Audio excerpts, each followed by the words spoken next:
आरव, 28 साल का युवा पत्रकार, शरद ऋतु की हल्की धुंध में अपने पुराने शहर की गलियों में अकेले चल रहा था। उसका दिल हमेशा रहस्य और रोमांच की तलाश में धड़कता रहता था। हर गली, हर पुरानी दीवार उसे किसी अज्ञात कहानी की ओर खींच रही थी। आज उसकी नजर एक पुरानी किताबों की दुकान पर पड़ी। दुकान की लकड़ी चरमराती थी और धूल जमी किताबें जैसे उसे भीतर बुला रही हों। आरव की नजर एक पुरानी फटी डायरी पर गई। डायरी के पन्नों पर अजीब चित्र और संकेत बने हुए थे। उसने धीरे से पढ़ा, जो खोज सच्चाई की ओर ले जाएगी वही असली धन है। आरव की आंखों में चमक आ गई।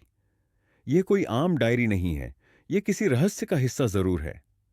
उसने डायरी खरीद ली और अपने अपार्टमेंट में पढ़ना शुरू किया। डायरी में लिखे थे पुराने नक्शे, गुप्त सुरंगों और अज्ञात संकेतों के बारे में। आरव ने तुरंत अपनी दोस्त मीरा को फोन किया। मीरा, मुझे तुम्हारी मदद चाहिए, यह रहस्य बहुत बड़ा है। मीरा ने उत्साहित होकर जवाब दिया, अगर रोमांच और खतरा है तो मैं हमेशा तैयार हूं। दोनों ने तय किया कि खोज शुरू होगी और डायरी के पहले संकेत का पालन करते हुए वे पुराने शहर की ओर निकल पड़े। वे डायरी के संकेतों का पालन करते हुए भूतिया हवेली पहुंचे।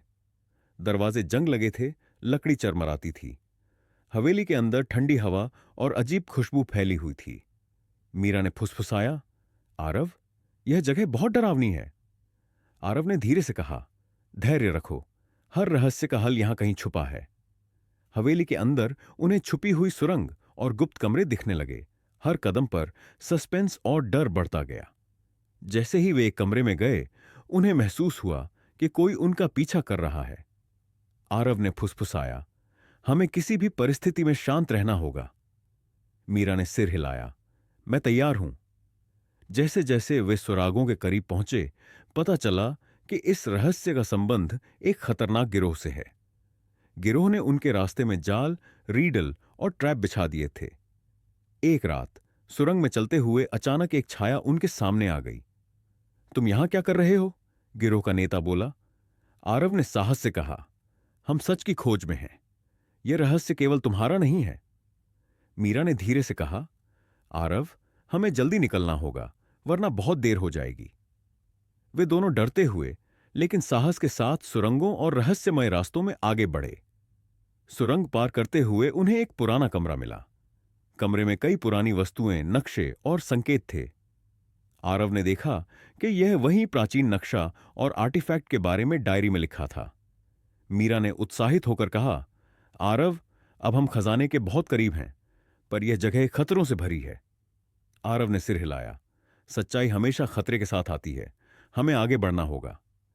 जैसे ही वे अगले कमरे में घुसे, अचानक दीवार के पीछे से गहरे रहस्यमय ध्वनि और हलचल सुनाई दी। आरव ने फुसफुसाया, ध्यान से मीरा, यह तो शुरुआत है।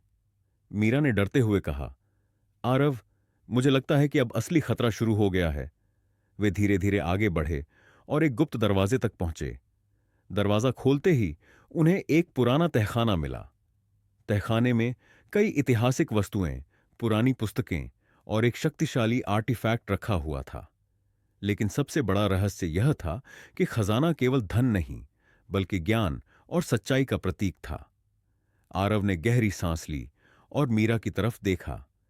सच्चाई हमेशा उजाले की ओर ले जाती है। दोनों ने तय किया कि यह रहस्य दुनिया के सामने सही तरीके से आए। उन्होंने डायरी और आर्टिफैक्ट को सुरक्षित रखा ताकि इतिहास और ज्ञान की रक्षा हो सके। कहानी का अंत यह संदेश देता है कि सच्चाई और ज्ञान की खोज ही सबसे बड़ा खजाना है।